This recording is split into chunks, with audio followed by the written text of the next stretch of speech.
Hello gardening friends, welcome to Backyard Basics. When we're digging a hole, there's several different types of ways of doing it, but there's one good way to do it. Now this one right here has a nice solid wall to it, but it's like a pot, you know? And so when the roots hit that wall, they're just going to wrap around as if they were in a pot.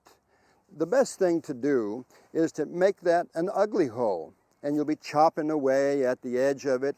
What we want in this case is for the roots to be going in a circle and hit that edge and move out of the area. And what we do is we use a rock bar. This is a rock bar right here. You may have seen these things. It's got a nice little point on the bottom and then this flat edge on the top right here.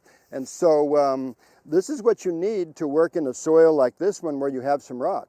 Not a shovel, not a garden fork. You'll break all of those things. You need a rock bar. Because this soil, look at that, that's really tough. That's basically just limestone. Another thing I'd like to remind you about that I do actually is when I'm digging the hole, I take the top 4 inches of soil and I separate it. Now I put it on a piece of plastic so that when I'm finished around here, it looks nice and clean and there's no debris anywhere like in the grass. And the other part of the soil is the caliche in this case, and so this is the one I'm going to replace. But if you've got good soil in there, then you put that in the bottom of the hole where it belongs, and then the topsoil that I dug out back where it belongs. What I'm going to do is put an improved soil in there. This is a real nice soil. It drains well, has a little bit of granite, has some compost.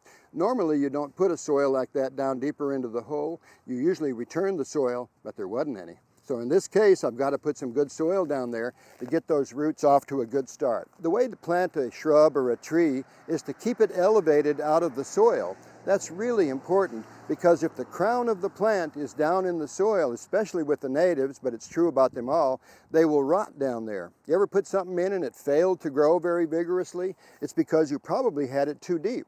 Even the mulch building up over the years will get on that bottom part of the plant and choke it off. Too much moisture there, it's not normally there. So what you're looking for is a root flare.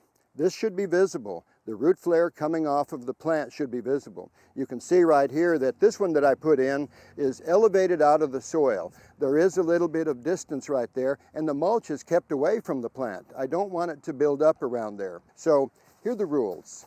Make sure that the plant is not too deep in the soil. That's very important. Another one of them is to, like this hole right here, don't make it smooth on the inside. Whether you're in a clay or whatever you're in, you should have the rocky edge like this one over here, a real rough edge on it so that those roots will go out. Some people use some kind of a root stimulator. Seaweed would be one, Super Thrive, Biozome. These are all good products that you can find here in town. They will get those roots off to a very, very good start. You know what I like to do along the way is when I put the soil in there, I'll put a little water in, and then I'll put some more soil and a little bit of water. That takes the air space out of there so that you don't dry it out down deep and the water won't percolate down there. For Backyard Basics, I'm John Dromgoole. I'll see you next time.